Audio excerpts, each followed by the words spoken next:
25ാമത്തെ വയസ്സിൽ ഞാൻ കാശിക്ക് പോവാണ് എൻ്റെ മുത്തശ്ശനോട് പറഞ്ഞപ്പോൾ ആകെ ഒരൊറ്റ ചോദ്യം ആൾ ചോദിച്ചുള്ളൂ, പോയിട്ട് നീ തിരിച്ചു വരുമോ എന്നുള്ളത്.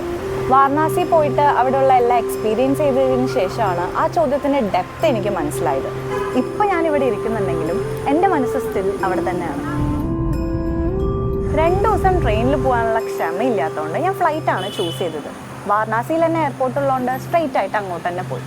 എയർപോർട്ട് ഇറങ്ങിക്കഴിഞ്ഞാൽ ഫുള്ള് ടാക്സി ഡ്രൈവേഴ്സിൻ്റെ തല്ലാണ്. അതിലൊരു ഷെയർ ടാക്സിയിൽ കയറി ഞാൻ എൻ്റെ ഹോസ്റ്റലിലോട്ട് പോയി. ഒറ്റയ്ക്ക് പോവുകയാണെങ്കിലും ഫ്രണ്ട്സായിട്ട് പോവുകയാണെങ്കിലും ബാക്ക് പാക്കേഴ്സ് ഹോസ്റ്റൽ ചൂസ് ചെയ്യുന്നതാണ് നല്ലത്.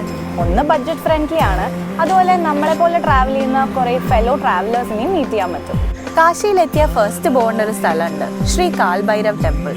ഹോൾ ഓഫ് വാരണാസിയുടെ പ്രൊട്ടക്ടറായിട്ടാണ് കാൽ ഭൈരവിനെ പറയുന്നത്. അതുപോലെ ആളുടെ പെർമിഷൻ ചോദിച്ചിട്ട് വേണം കാശിയിൽ എന്തും ചെയ്യാൻ എന്നാണ് ഐതിഹ്യം. നല്ലൊരു ഭൈരവ് ബാബ ദർശനം കഴിഞ്ഞിട്ട് ഞാൻ നേരെ പോയത് ശ്രീ കാശി വിശ്വനാഥ് ടെമ്പിളിലേക്കാണ്.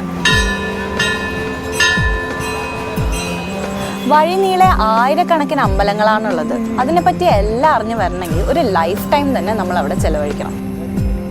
അവിടെ മൊത്തം അമ്പലങ്ങൾ മാത്രമേ ഉള്ളൂ എന്ന് എന്നോട് പലരും ചോദിക്കാറുണ്ട്. Kashi is really more than that. എന്താണ് ലൈഫിൻ്റെ പേർപ്പസ് എന്താണെന്ന് നമ്മൾ ചിന്തിക്കാൻ വേണ്ടി ഒരു തുടക്കം നമുക്ക് അവിടെ നിന്ന് കിട്ടും.